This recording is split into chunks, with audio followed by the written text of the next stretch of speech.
पुरुषोत्तम को श्री राम कहते हैं, मर्यादा पुरुषोत्तम को श्री राम कहते हैं, बांसुरी वाले को घनश्याम कहते हैं, मिसाइल मैन को अब्दुल कलाम कहते हैं, और जो टाटा बीसीसीएल वेदांता से आंख मिलाए उसे टाइगर जयराम कहते हैं। प्रभारी भी आए हैं अपने दल बल के साथ, उनका भी बहुत बहुत धन्यवाद करते हैं, आभार करते हैं। और शायद ऐसा प्रतीत हो रहा है कि आंधियों का आना आरंभ हुआ है। और खैर अगर टाइगर की एंट्री हो और अगर आंधी तूफान ना हो तो फिर स्वागत किस काम का। बाप एग्जाम पास करेगा बेटा टीचर बनेगा। तो पूर्व मुख्यमंत्री रहे चाहे वर्तमान राज्यपाल रहे, ललित दास कौन है, हमको हिसाब किताब चाहिए। आज ना ये चुनावी भाषण देने आए हैं, न राजनीति की बात करने आए हैं। एक संदेश लेके आए हैं कि कोयलांचल और कोल्हान के लोगों, हम दो हमारे दो नहीं। बिल्कुल इस भ्रम में मत रहिए, हम दो हमारे दो नहीं। तीसरा पैदा कीजिए, उसको निर्मल महत्व बनाइए, उसको हथियार से लेस कीजिए। अरे कैसे लड़ेंगे आप इनसे? 20 लाख करोड़ की प्रॉपर्टी है इनकी, आप ऐसे लोगों से लड़ पाएंगे? आपका टीचर बेटा लड़ पाएगा? आपका वकील बेटा इनसे लड़ पाएगा? आपका डॉक्टर बेटा इनसे लड़ पाएगा? इसलिए आज कोल्हान और कोयलांचल, हम दो हमारे दो नहीं। तीसरा पैदा कीजिए, उसको निर्मल बनाइए और उन बेईमानों से युद्ध के लिए तैयार कीजिए। आपको बचाने कोई नहीं आएगा। अरे आप किससे उम्मीद करते हैं? एसएसपी, आपको जानकारी होना चाहिए, एसएसपी टाटा का साथ देते हैं।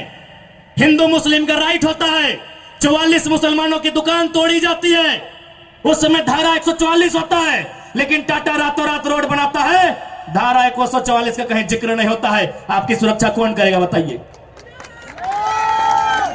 कौन करेगा आपकी सुरक्षा? ये हम आप बताइए हमें, कौन करेगा आपकी सुरक्षा? आज ये डोबो का वीडियो किसी हो, कोई डोबो का सीओ है। पहले मैं कहना चाहूंगा, यह बहुत सारे पुलिसकर्मी हैं जो ईमानदार हैं, उनको नमस्कार है।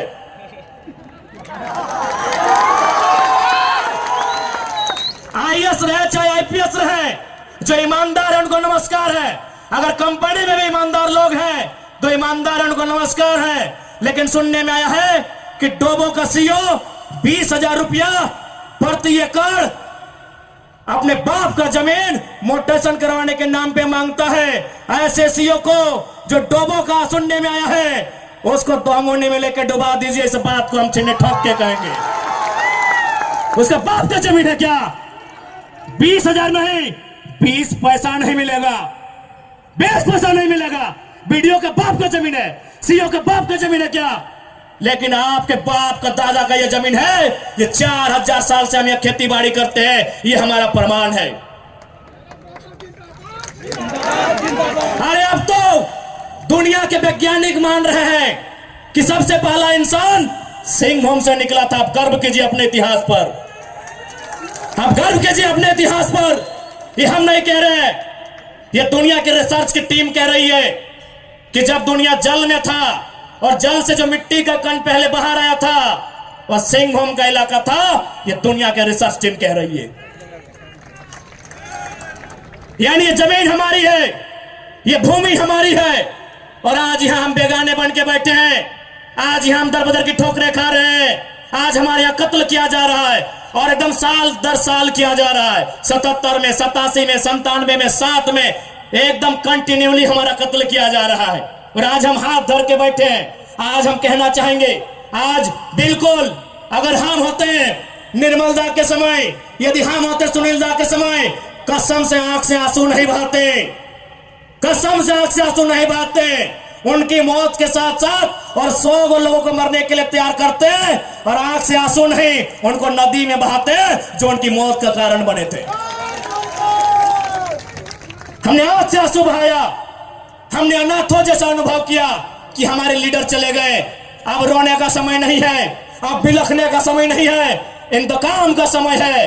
क्योंकि आने वाला 20 साल बाद आने वाली पीढ़ी ना वो निर्मलदा को पढ़ने का समय जुटा पाएगी, ना वो बिरसा मुंडा को पढ़ने का समय जुटा पाएगी, ना वो शेख भिखारी को पढ़ने का समय जुटा पाएगी, आने वाली पीढ़ी सवाल भी नहीं कर पाएगी। इसलिए आज आपको अपने हर एक घर से, हर एक परिवार से एक एक औलाद को, चाहे बेटा या बेटी रहे, एक एक औलाद को फौलाद बनाना होगा।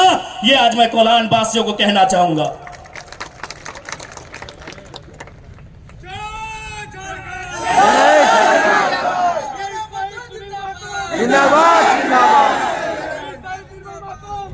आज मैं एक सवाल करूंगा इस भीड़ से, मैं सवाल करूंगा टाटा नगरी में बसे बड़ी बड़ी इमारतों में बैठे लोगों से कि जब 1907 में टाटा की स्थापना हुई थी, मालिक कौन था?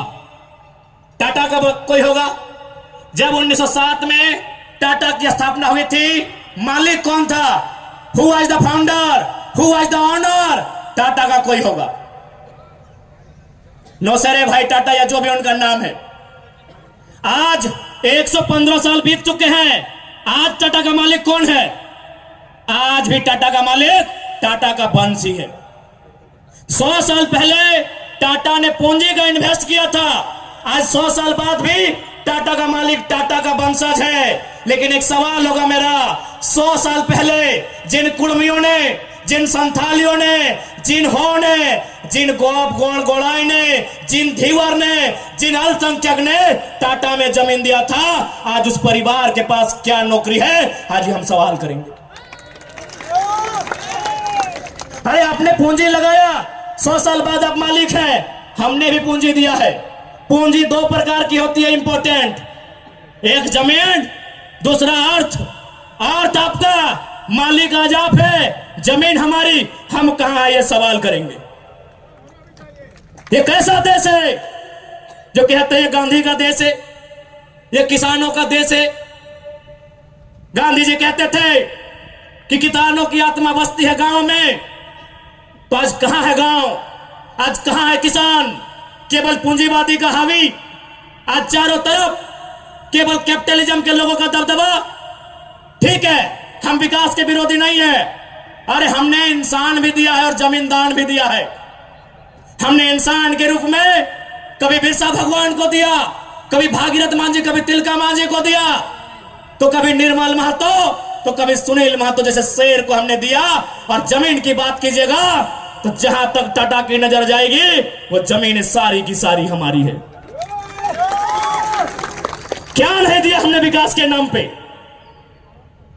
विकास के नाम पे हमारा कत्ल हुआ, विकास के नाम पे हमारा गांव उजाड़ा गया, विकास के नाम पे हमको लूटा गया।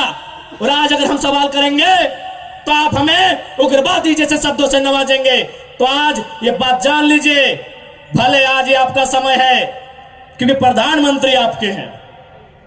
सही बात है, किसानों के प्रधानमंत्री नहीं है।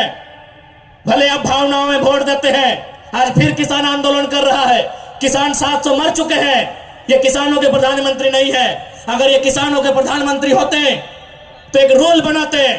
1984 तक टाटा ने जो 15,000 एकड़ जमीन का अधिग्रहण किया है, उसमें मात्र 3,000 एकड़ में प्रोडक्शन का काम हुआ है।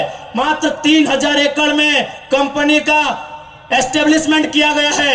यदि ये देश और ये वर्तमान के प्रधानमंत्री अगर किसानों के होते तो एक फरमान जारी करते कि बाकी जो आपके पास 12,000 एकड़ बचा है उसमें पोल्ट्री फार्म खोलना है क्या?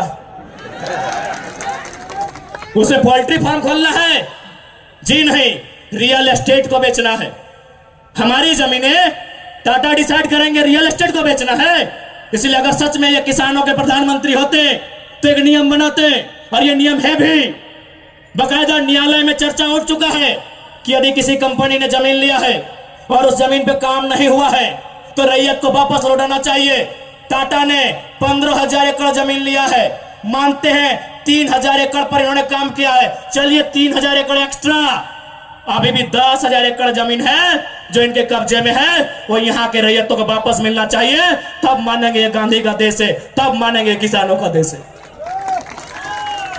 आप बोलेंगे हम मान लेंगे, दीजिए 10,000 एकड़ जमीन वापस, तब मानेंगे किसानों का देश है, तब मानेंगे महात्मा गांधी का देश है। आज और तमाम जितने भी IAS, IPS, मिनिस्टर, आज अगर मैं साफ कहूंगा कि संविधान की जितनी हत्या उग्रवादी आतंकवादी करते हैं उससे कहीं ज्यादा वो आईएएस आईपीएस और मिनिस्टर संविधान की हत्या करता है जो पूंजीपतियों का साथ देता है। क्यों पता है? पढ़े लिखे लोग, पुलिसकर्मी भाई आप भी सुनिएगा कि आपके एसपी संविधान की हत्या कैसे करते हैं। हाँ, पुलिस वाली दीदी आप भी सुनिएगा कि आपके डीसी संविधान की हत्या कब करते हैं। भारत के संविधान को खोलिए, भारत के संविधान में प्रियम्बल आता है। प्रियम्बल में क्या लिखा है पता है? हम भारत के लोग सामाजिक, राजनीतिक, आर्थिक न्याय की बात लिखा है। हम भारत के लोग धर्मनिरपेक्ष समाजवाद का नाम लिखा है। समाजवाद, पूंजीवाद नहीं लिखा है, कहीं नहीं लिखा है। भारत के संविधान में समाजवाद लिखा है। हम भारत के लोग धर्मनिरपेक्ष समाजवाद भारत के निर्माण करेंगे। आज ये जो भी आईएएस आईपीएस अगर पूंजीवाद का पक्ष लेते हैं, नक्सली से भी बड़ा नक्सली वो आईएएस आईपीएस होते हैं। हाँ, हम सीना ठोक के कहेंगे। बाकी एसपी साहब आप चाहें तो हमारी मौत का साजिश कर सकते हैं, क्योंकि आपकी पत्नी को पूर्व में अभी वाला नया आए हैं, पूर्व वाले एसएसपी साहब आप चाहें तो हमारी हत्या की साजिश रच सकते हैं, रचने का आपको अधिकार है। आपकी पत्नी को टाटा के दलालों ने नौकरी जो दिया है, और ये कोई नई बात नहीं है।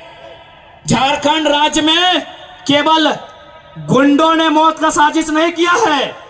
बगोदर के एक विधायक थे, नाम अगर आप नहीं जानते तो सुन लीजिए, कॉमरेड महेंद्र सिंह, उनकी हत्या में एसपी का हाथ था। सीना ठोक के कहते हैं आज भी गांव में लोग कहते हैं कि कॉमरेड महेंद्र सिंह की हत्या में उस समय जो भी थे, क्योंकि हम लोग उस समय अंडा मैंने छोटा बच्चा थे, हमें आइडिया नहीं है। जो भी थे, जिस भी जिला के थे, झारखंड में 24 में से एक एसपी का हाथ था महेंद्र सिंह की हत्या में। तो ऐसे लोग जिनकी पत्नियों को, जिनके बच्चों को ये लोग नौकरी देंगे, वो हत्या करने से पीछे कैसे हटेंगे? तो सुन लीजिए महोदय, क्योंकि आपकी योग्यता का हम सम्मान करते हैं, आपकी प्रतिभा का सम्मान करते हैं, आपकी एजुकेशन का सम्मान करते हैं, लेकिन एक बात कहेंगे, हम गरीब लोग हैं, बद्दुआ नहीं देते हैं, लेकिन हमारे दिल से एक हाय निकलती है। उस हाय से याद रखिएगा, ये विधाता आपको कभी माफ नहीं करेगा। अरे भाई, अगर हिम्मत नहीं है तो काहे गर्व से बोलते हैं कि आईएएस आईपीएस बन के आए हैं? अगर Tata, Vedanta, Birla, BCCL, CCL, Ambani, Adani, Usha Martin, TISCO, Telco, अगर उनकी गलत नीतियों से आपको लड़ने का हिम्मत नहीं है तो काहे खुद को आईएएस आईपीएस की गिनती करवाते हैं? चपरासी बनिए, चपरासी बनिए। और हम ये भी मानते हैं कि आज आपके पास शक्तियां हैं। अरे बहुत अच्छा, क्या कीजिएगा? ऐसे भी तो हमारा कत्ल होता आया है। हम कत्ल होते होते हम मरते मरते परेशान हो चुके हैं। हमने बहुत कत्ल देखा है। जितना अंग्रेजों ने हमें नहीं सताया है, उससे कई ज्यादा गुना कॉर्पोरेट ने, भ्रष्ट आईएएस आईपीएस ने, भ्रष्ट मिनिस्टर ने और भ्रष्ट डोबो जैसे सीओ ने हमें सताया है। अरे आप क्या कीजिएगा, कीजिए ना।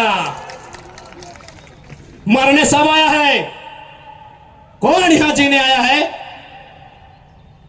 610 ट्रिलियन वर्ग किलोमीटर सूरज। हमारे साथ अगर हमारी सभा को सुनेगा तो कुछ जनरल नॉलेज भी बढ़ा देंगे। 610 ट्रिलियन वर्ग किलोमीटर सूरज एक दिन मर जाएगा। निर्मल दा की पंक्ति के साथ निर्मल दा की धरती से विदाई लेंगे आज के लिए, कि सवाल बनकर फिर उठूंगा, जो बन पड़े सो जवाब रखना। मेरा खून बेकार ना जाए, मेरे खून का हिसाब रखना। कि अन्याय तो अन्याय होता है, जब बढ़ता है तो मिट जाता है। खून तो खून होता है, टपकता है तो जम जाता है।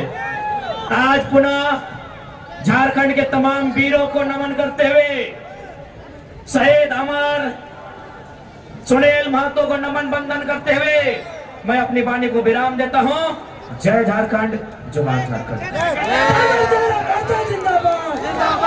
सभी को धन्यवाद।